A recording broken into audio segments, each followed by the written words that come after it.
Hi ನಮಸ್ಕಾರ ಎಲ್ರಿಗೂ. ನಾನು ಸುಶಾ ಬ್ಲಾಗ್ಸ್ ಇನ್ ಕನ್ನಡಗೆ ಎಲ್ರಿಗೂ ಸ್ವಾಗತ. ಹಬ್ಬದ ಪ್ರಿಪ್ರೇಷನ್ ಮಧ್ಯೆ ಏಕಾದಶಿ ಮತ್ತು ದ್ವಾದಶಿ ಪಾರಣೆ ವೀಡಿಯೋನ ಅಪ್ಲೋಡ್ ಮಾಡೋದನ್ನು ಮರ್ತುಬಿಟ್ಟಿದ್ದೆ ಫ್ರೆಂಡ್ಸ್. ಅಂದರೆ ವಾಯ್ಸ್ ಓವರ್ ಕೊಡೋದು ಸ್ವಲ್ಪ ಲೇಟ್ ಆಯಿತು. ಹಾಗಾಗಿ ವೀಡಿಯೋಸ್ ಹಬ್ಬದ್ದು ಅಂತ ಅಂದರೆ ಲಕ್ಷ್ಮೀ ಪೂಜೆ ವೀಡಿಯೋಗಳನ್ನ ನಾನು ಎಡಿಟ್ ಮಾಡಿ ವಾಯ್ಸ್ ಓವರ್ ಕೊಟ್ಟು ಆಗ್ತಾಯಿದ್ದೆ ಅಲ್ವಾ, ಹಾಗಾಗಿ ಡಿಲೇ ಮಾಡಿದೆ.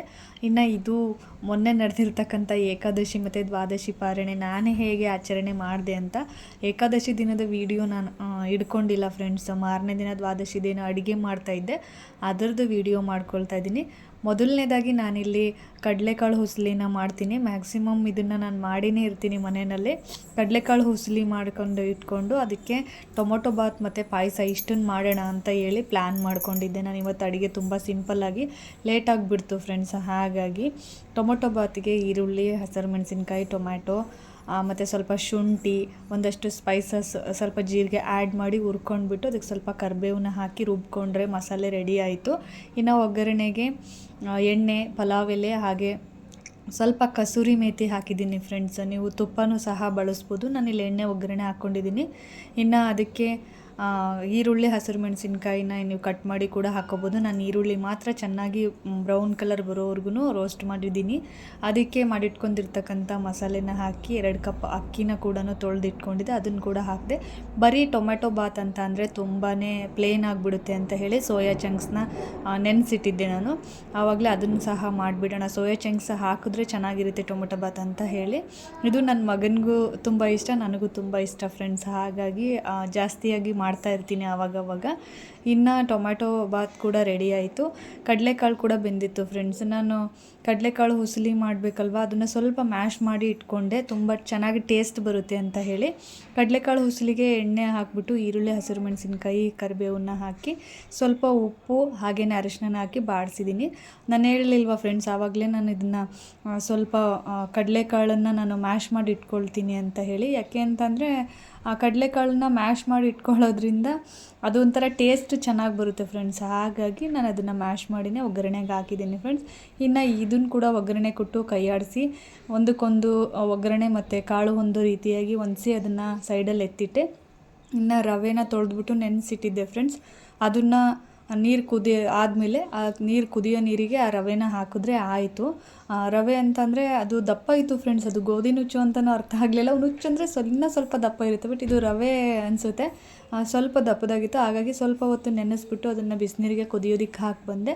ಹಾಗೆಯೇ ಬೆಲ್ಲದ್ದು ಏನಿತ್ತಲ್ವ ಪಾಕ, ಬೆಲ್ಲಕ್ಕೆ ಜಜ್ಜಿಬಿಟ್ಟು ಬೆಲ್ಲನ ಅದಕ್ಕೆ ಸ್ವಲ್ಪ ನೀರನ್ನ ಮಿಕ್ಸ್ ಮಾಡಿ ಅದನ್ನು ಕೂಡ ಪಾಕಕ್ಕಿಟ್ಟು ಇಲ್ಲಿ ಹೊಸ್ಲು ಪೂಜೆಗೆ ಅಂತ ಬಂದೆ ಫ್ರೆಂಡ್ಸ್. ಇವತ್ತು ಯಾಕೋ ತುಂಬ ಅಂದರೆ ತುಂಬ ಬೇಗನೆ ಬೆಳಕಾಗ್ಬಿಟ್ಟಿತ್ತು ಫ್ರೆಂಡ್ಸ್. ಇದೊಂದು 5:30 ಏನೋ ಆಗಿತ್ತು ಆವಾಗಿಂದ ಇದು ಪೂಜೆ ಮಾಡ್ತಾ ಇರೋದು. ಮೊದಲಿಗೆ ನಾನು ಸ್ನಾನ ಮಾಡಿ ಬಂದ ತಕ್ಷಣವೇ ಪೂಜೆ ಮಾಡ್ಕೊಬಿಡ್ತಿದ್ದೆ, ಬಟ್ ಅಡುಗೆಗೆ ಲೇಟ್ ಆಗುತ್ತೆ ಅಂತ ಹೇಳಿ ಸೀದಾ ಅಡುಗೆ ಮನೆಗೆ ಹೋಗ್ಬಿಟ್ಟು ಅಡುಗೆ ಪ್ರಿಪ್ರೇಷನ್ನೆಲ್ಲ ಮುಗಿಸ್ಬಿಟ್ಟು ನಾನು ಹೊರಗಡೆ ಬಂದು ಪೂಜೆ ಮಾಡ್ತಾಯಿದ್ದೀನಿ. ಈ ಏಕಾದಶಿ ಒಂದು ನನಗೆ ಏನಂತಂದರೆ ತಿಂಗಳಲ್ಲಿ 2 ಏಕಾದಶಿ ಬರುತ್ತೆ. ನಾನು 2 ಏಕಾದಶಿ ಮಾಡ್ತೀನಿ. ಸೂತಕ ಇರಲಿ, ಏನೇ ಒಂದು ಸಮಸ್ಯೆ ಇರಲಿ, ಈ ಏಕಾದಶಿಗಳನ್ನ ಮಾಡೋದಕ್ಕೆ ಯಾವುದೇ ರೀತಿ ರಿಸ್ಟ್ರಿಕ್ಷನ್ ಇಲ್ಲ. ಹಾಗಾಗಿ ನಾನು ಯಾವ ಏಕಾದಶಿನೂ ಬಿಡಲ್ಲ. ಎಲ್ಲ ಏಕಾದಶಿನೂ ನಾನು ಇದೇ ರೀತಿಯೇ ಆಚರಣೆ ಮಾಡೋದು. ಈ ಏಕಾದಶಿನೂ ಕೂಡ ಹಾಗೆ ಆಯಿತು. ನನಗೆ ಏಕಾದಶಿ ಮಾಡಿ ಮಾರನೇ ದಿನ ಉಪವಾಸ ಬಿಡೋ ಅದೊಂದು ಅಂತ ಇದೆಯಲ್ಲ ಫ್ರೆಂಡ್ಸ್, ಅದು ಸಿಕ್ಕಾಪಟ್ಟೆ ಖುಷಿ ಕೊಡುತ್ತೆ. ಹಿಂದಿನ ದಿನ ನಾನು ನಿರ್ಜಲ ಉಪವಾಸ ಮಾಡಿರ್ತೀನಿ, ನೀರನ್ನು ಸಹ ಕೊಡ್ತಿರಲ್ಲ, ಬಟ್ ಮಾರನೇ ದಿನ ಅಡುಗೆ ಊಟ ಮಾಡೋ ಅಂಥ ಟೈಮ್ ಆಗಿದ್ರೂ ಸಹ ನಾನು ಸ್ವಲ್ಪ ಡಿಲೇ ಮಾಡ್ತೀನಿ. ಯಾಕೆಂದರೆ ಹಶ್ವಾಗಿರಲ್ಲ, ಸಡನ್ನಾಗಿ ಊಟ ಮಾಡೋದಕ್ಕಾಗಲ್ಲ. ಅದೇನೋ ಹೇಳೋಕ್ಕಾಗಲ್ಲ, ತುಂಬ ಲೇಟ್ ಅಂದರೆ ಲೇಟ್ ಮಾಡ್ಕೊಬಿಡ್ತೀನಿ ಊಟ ಮಾಡೋದು. ಅಂದರೆ ಪಾರಣೆ ಟೈಮ್ ಒಳಗಡೆನೇ ಊಟ ಮಾಡ್ತೀನಿ. ಒಂದೊಂದು ಸಾರಿ ಬೆಳಗ್ಗೆ 6 ಗಂಟೆ ಒಳಗೇನೆ ಇರುತ್ತೆ, ಒಂದೊಂದು ಸಾರಿ 7 ಗಂಟೆ 8 ಗಂಟೆ ತನಕ ಟೈಮ್ ಇರುತ್ತೆ, ಕೆಲವೊಂದು ಸಾರಿ 10 ಗಂಟೆವರೆಗೂ ಟೈಮ್ ಇರುತ್ತೆ. ಆ ದ್ವಾದಶಿ ಪಾರಣೆ ಸಮಯನ ನೋಡ್ಕೊಂಡಿದ್ದು ನಾನು ಉಪವಾಸನ ಬಿಡ್ತೀನಿ ಫ್ರೆಂಡ್ಸ್. ಇನ್ನು ಪೂಜೆನ ತುಂಬ ಸಿಂಪಲ್ಲಾಗಿ ಮಾಡಿಕೊಂಡೆ. ಹೊಸ್ಲು ಪೂಜೆನೆಲ್ಲ ಮುಗಿಸ್ಕೊಂಡ್ಬಿಟ್ಟು ಅದಾದಮೇಲೆ ನಾನು ಅಲ್ಲಿ ಏನು ರವೆ ಕುದಿಯೋದಕ್ಕೆ ಇಟ್ಟಿದ್ದೆ ಅಲ್ವಾ, ಬೇಯೋದಕ್ಕೆ, ಅದನ್ನು ನೋಡ್ಕೊಂಡು ಬರೋಣ ಅಂತ ಹೇಳಿ ಹೋದೆ ಫ್ರೆಂಡ್ಸ್. ನೋಡ್ಕೊಂಡು ಬಂದು ಮತ್ತೆ ರಂಗೋಲಿ ಹಾಕ್ತಾಯಿದ್ದೀನಿ. ಯಾಕೆಂತಂದರೆ ಒಲೆ ಮೇಲೆ ಏನಾದರೂ ಇಟ್ಟಾಗ ಅಲ್ಲೂ ಗಮನ ಇರಬೇಕು, ಇಲ್ಲೂ ಕೆಲಸ ಆಗಬೇಕಲ್ವ. ಹಾಗಾಗಿ ಇನ್ನು ಯಾವಾಗಲೂ ಅಷ್ಟೇ, ನಾನು ಅಂಗಳದಲ್ಲಿ ರಂಗೋಲಿ ಹಾಕಬೇಕಾದ್ರೆ ಫಸ್ಟು ಶಂಖ, ಚಕ್ರ, ಪದ್ಮನ ಹಾಕ್ಬಿಟ್ಟು ಕೆಳಗಡೆ ಯಾವುದಾದ್ರೂ ನಿಮ್ಮ ಇಷ್ಟದ ರಂಗೋಲಿನ ಹಾಕಿ ಒಳ್ಳೆಯದು. ನಾನು ಯಾವಾಗಲೂ ಅಷ್ಟೇ, ಡೈಲಿ ಆದ್ರೂ ಅಷ್ಟೇ, ಏಕಾದಶಿ ಅಂತಲ್ಲ, ವಾರಗಳು ಅಂತಲ್ಲ, ನಾನು ಯಾವಾಗಲೇ ರಂಗೋಲಿ ಹಾಕ್ಬೇಕಾದ್ರೂ ಅಷ್ಟೇ ಶಂಖ ಚಕ್ರ ಪದ್ಮನ ಬರಿತೀನಿ, ಮೇಲೆ ಶ್ರೀಮಂತ ಬರೆದ್ಬಿಟ್ಟು ಆಮೇಲೆ ನನಗೆ ಇಷ್ಟವಾಗಿರೋದು ಅಂದರೆ ಆ ಟೈಮಿಗೆ ಯಾವ್ದು ರಂಗೋಲಿ ಆಗುತ್ತೋ ಆ ರಂಗೋಲಿ ಫ್ರೆಂಡ್ಸ್. ನಾನು ರಂಗೋಲಿ ಬಿಡಿಸ್ತಾ ಕೂತ್ಬಿಟ್ರೆ ನನಗೆ ಟೈಮ್ ಹೋಗಿದ್ದೇ ಗೊತ್ತಾಗಲ್ಲ. ರಂಗೋಲಿ ಹಾಕೋದು, ಅದಕ್ಕೆ ಡಿಸೈನ್ ಮಾಡೋದು ಕೆಮ್ಮಣ್ಣಿಂದ ಇದೆಲ್ಲ ಮಾಡ್ತಿರ್ತೀನಿ, ಟೈಮ್ ಹೋಗಿದ್ದೇ ಗೊತ್ತಾಗಲ್ಲ. ಹಾಗಾಗಿ ನಾನೇನು ಮಾಡಿದೆ, ಚಿಕ್ಕದಾಗಿರ್ತಕ್ಕಂಥ ರಂಗೋಲಿನ ಪ್ಲ್ಯಾನ್ ಮಾಡಿಕೊಂಡು ಚಿಕ್ಕದಾಗಿರೋ ರಂಗೋಲಿನೇ ಹಾಕಿದೆ. ಯಾಕೆಂತಂದರೆ ಇಲ್ಲಿ ರಂಗೋಲಿ ಬಿಡಿಸ್ತಾ ಟೈಮ್ ಕಳೆದ್ಬಿಟ್ರೆ ಅಲ್ಲಿ ನಾನು ದೇವ್ರಿಗೆ ನೈವೇದ್ಯ ಮಾಡಬೇಕು, ಉಪವಾಸ ಸಹ ಬಿಡಬೇಕಿನ್ನ ಅಂತ ಹೇಳಿ ಚಿಕ್ಕದಾಗಿರ್ತಕ್ಕಂಥದ್ದು ಒಂದು ರಂಗೋಲಿನ ಹಾಕ್ಬಿಟ್ಟು ಒಳಗಡೆ ಬಂದೆ ಫ್ರೆಂಡ್ಸ್. ಯಾವಾಗಲೂ ಅಷ್ಟೇ ಏಕಾದಶಿ ಆಗಿದ್ದು ಮಾರನೇ ದಿನ ದ್ವಾದಶಿ ಪಾರಣೆ ಏನಿರುತ್ತೆ ಆ ಟೈಮ್ ಒಳಗಡೆ ನಾವು ಊಟ ಮಾಡಿ ಉಪವಾಸನ ಬಿಟ್ಟರೆ ಅದು ಮಾತ್ರ ನಮಗೆ ಫಲ ಕೊಡುತ್ತೆ. ಕೆಲವರು ನೀರು ಕುಡಿತಾರೆ, ತಿಂಡಿ ತಿಂತಾರೆ, ಇನ್ನೇನೋ ಜ್ಯೂಸ್ಗಳನ್ನ ಹಣ್ಣುಗಳನ್ನ ತಿನ್ಕೊಂಡು ಉಪವಾಸ ಮಾಡ್ತಾರೆ. ನಾನು ಯಾವಾಗಲೂ ನಿರ್ಜಲ ಏಕಾದಶಿಯನ್ನೇ ಮಾಡೋದು.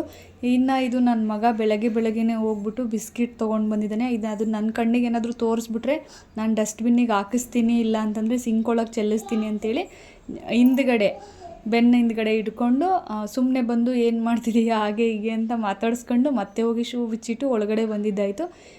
ಯಾವಾಗ್ಲೂ ಅಷ್ಟೇ ಫ್ರೆಂಡ್ಸ್, ಅವ್ರ ಅಪ್ಪಾಜಿ ಇದ್ಬಿಟ್ರೆ ತುಂಬ ಸಲಿಗೆ ಇಬ್ರಿಗೂ. ಅಂಗಡಿಗೆ ಹೋಗ್ಬಿಟ್ಟು ಏನಾದರೂ ಒಂದು ಕೊಡಿಸ್ಕೊಂಡು ಬರ್ತಾ ಇರ್ತಾರೆ. ಅದು ಯಾವ ಗ್ಯಾಪಲ್ಲಿ ಎದ್ದು ಹೊರಗೆ ಹೋಗಿದ್ದಾರೋ ನಾನು ನೋಡಿಲ್ಲ. ಒಳಗಡೆ ಅಡುಗೆ ಮಾಡ್ತಾ ನಾನು ಬ್ಯುಸಿಯಾಗಿಬಿಟ್ಟಿದ್ದೀನಿ. ಅವ್ರ ಅಪ್ಪಾಜಿನ ಕರ್ಕೊಂಡ್ಬಿಟ್ಟು ಇಬ್ಬರೂ ಅಂಗಡಿಗೆ ಹೋಗಿ ಬಿಸ್ಕಿಟ್ ತೊಗೊಂಡು ಬಂದುಬಿಟ್ಟಿದ್ದಾರೆ. ನಾನು ಹಾಲು ತರೋದಕ್ಕೆ ಹೇಳಿದ್ದೆ, ಅವ್ರ ಜೊತೆಗೆ ಬಿಸ್ಕಿಟನ್ನು ಸಹ ಕೊಡಿಸ್ಕೊಂಡು ಬಂದಿದ್ದಾರೆ. ಇನ್ನು ರಂಗೋಲಿನ ಚಿಕ್ಕದಾಗಿ ಹಾಕ್ಬಿಟ್ಟು ಒಳಗಡೆ ಆವಾಗಲೇ ರವೆ ಬೇಯೋದಕ್ಕೆ ಹಾಕೋಗಿದೆ ಅಲ್ವಾ ಫ್ರೆಂಡ್ಸ್, ಅದು ಚೆನ್ನಾಗಿ ಬೆಂದಿತ್ತು. ಪಾಯಸ ಒಳ್ಳೆ ಅಕ್ಕಿ ಪಾಯಸ ಥರ ಆಗಿತ್ತು ಫ್ರೆಂಡ್ಸ್. ತುಂಬ ಒಂಥರ ಉದುರುದ್ರಾಗಿ ಆಗಿತ್ತು ಪಾಯಸ, ತುಂಬ ಅಂದರೆ ತುಂಬ ಅಂಟಿನೂ ಇರಲಿಲ್ಲ, ಚೆನ್ನಾಗಿ ಬೆಂದಿತ್ತು ರವೆ. ಇನ್ನು ಬೆಂದಿರೋ ರವೆಗೆ ನಾನು ಸ್ವಲ್ಪ ಒಣ ಶುಂಠಿ ಮತ್ತು ಏಲಕ್ಕಿ ಪುಡಿನ ಯಾವಾಗಲೂ ರೆಡಿ ಮಾಡಿ ಇಟ್ಕೊಂಡಿರ್ತೀನಿ, ಮತ್ತು ಒಣ ಕೊಬ್ಬರಿ ತುರಿನೂ ನಾನು ರೆಡಿ ಮಾಡಿ ಇಟ್ಕೊಂಡಿರ್ತೀನಿ. ಇದಕ್ಕೆ ಇವಾಗ ಒಣ ಶುಂಠಿ ಪುಡಿನ ಮತ್ತು ಬೆಲ್ಲದ ಪಾಕ ನಾನು ಕಾಯಿಸಿದೆ ಅದನ್ನು ಕೂಡ ಶೋಧಿಸ್ಬಿಟ್ಟು ಮಿಕ್ಸ್ ಮಾಡಿ ತುಪ್ಪದ ಒಗ್ಗರಣೆನೇ ಕೊಟ್ಟೆ. ತುಪ್ಪದ ಒಗ್ಗರಣೆಗೆ ಗೋಡಂಬಿ ಮತ್ತು ದ್ರಾಕ್ಷಿ ತುಪ್ಪ ಇಷ್ಟನ್ನು ಹಾಕ್ಬಿಟ್ಟು ತುಪ್ಪದ ಒಗ್ಗರಣೆಯನ್ನು ಕೊಟ್ಟೆ. ಇನ್ನು ಅಡುಗೆ ನೈವೇದ್ಯ ಎಲ್ಲ ರೆಡಿ ಆಯ್ತಲ್ವ. ಹಿಂದಿನ ದಿನ ಅಂದರೆ ಏಕಾದಶಿ ದಿನ ನಾನು ದೇವರಿಗೆ ಏನೂ ಅಲಂಕಾರ ಮಾಡಿರಲ್ಲ, ನಾರ್ಮಲಾಗಿ ತುಳಸಿನೇ ಮುಡಿಸಿರ್ತೀನಿ. ಇವತ್ತಾದ್ರೂ ಅಷ್ಟೇ ತುಳಸಿ ಇರುತ್ತಲ್ವ, ಜಾಸ್ತಿಯಾಗಿ ತುಳಸಿನ ಮುಡಿಸ್ಬಿಟ್ಟು ಒಂದೊಂದು ಸಿಂಪಲ್ಲಾಗಿ ಒಂದೊಂದು ಹೂವು ಇಡ್ತೀನಿ. ದೇವರಿಗೆ ಏನು ನೈವೇದ್ಯ, ನನ್ನ ಅಡುಗೆ ನೈವೇದ್ಯ ನನ್ನಿಂದ ಏನು ಸಾಧ್ಯ ಆಗುತ್ತೋ ಅದನ್ನು ನಾನು ಅಡುಗೆ ನೈವೇದ್ಯನ ಮಾಡ್ತೀನಿ. ಇನ್ನು ಅದೆಲ್ಲ ಆದಮೇಲೆ ದೇವ್ರಿಗೆ ನೈವೇದ್ಯ ಆದಮೇಲೆ ಸ್ವಲ್ಪ ಹೊತ್ತು ಕೂತ್ಕೊಂಡು ವೆಯ್ಟ್ ಮಾಡಿ ಅದಾದಮೇಲೆ ನಾನು ಊಟ ಮಾಡ್ತೀನಿ, ಒಪ್ಪತ್ತು ಬಿಡ್ತೀನಿ. ಉಪವಾಸ ಬಿಡೋದು ಅಂತ ಅಂದರೆ ನಾನು ನೆಲದ ಒಪ್ಪತ್ತೇ ಬಿಡ್ತೀನಿ ಫ್ರೆಂಡ್ಸ್, ಯಾವಾಗಲೂ ಅಷ್ಟೇ. ಇದೊಂಥರ ನನಗೆ ಚೆನ್ನಾಗಿ ಅನಿಸುತ್ತೆ, ನಂಗೆ ಒಳ್ಳೆಯದು ಸಹ ಆಗಿದೆ. ಹಂಗಾಗಿ ನಾನು ಯಾವಾಗಲೂ ಅಷ್ಟೇ ನೆಲದ ಒಪ್ಪತ್ತನ್ನೇ ಬಿಡೋದು. ಯಾವುದೇ ಏಕಾದಶಿ ಆದ್ರೂ ಅಷ್ಟೇ, ಎಲೆ ಮೇಲೆ ಊಟ ಆ ಥರ ಏನೂ ಇಲ್ಲ. ನೆಲ ಇರುತ್ತೆ, ನೆಲನ ಒರೆಸ್ಕೊಂಡ್ಬಿಟ್ಟು ಅಲ್ಲೇ ಕೂತ್ಕೊಂಡು ಉಪವಾಸನ ಬಿಡ್ತೀನಿ ಫ್ರೆಂಡ್ಸ್. ಸೊ ಫ್ರೆಂಡ್ಸ್, ಇದಾಗಿತ್ತು ಇವತ್ತಿನ ವಿಡಿಯೋ ಇಷ್ಟ ಆದರೆ ವಿಡಿಯೋನ ಲೈಕ್ ಮಾಡಿ, ಚಾನಲ್ನ ಸಬ್ಸ್ಕ್ರೈಬ್ ಮಾಡಿಕೊಂಡು ವಿಡಿಯೋನ ನೋಡಿ ಫ್ರೆಂಡ್ಸ್. ನಿಮ್ಮ ಒಂದೊಂದು ಸಬ್ಸ್ಕ್ರಿಪ್ಷನ್ ನನಗೆ ಬೆಂಬಲವಾಗಿ ನಿಲ್ಲುತ್ತೆ ಅಂತ ಭಾವಿಸ್ತೀನಿ. ಮತ್ತೆ ಸಿಗ್ತೀನಿ ಫ್ರೆಂಡ್ಸು ಮುಂದಿನ ವಿಡಿಯೋದಲ್ಲಿ. ಹೋಗಿ ಬರ್ತೀನಿ, ಬಾಯ್.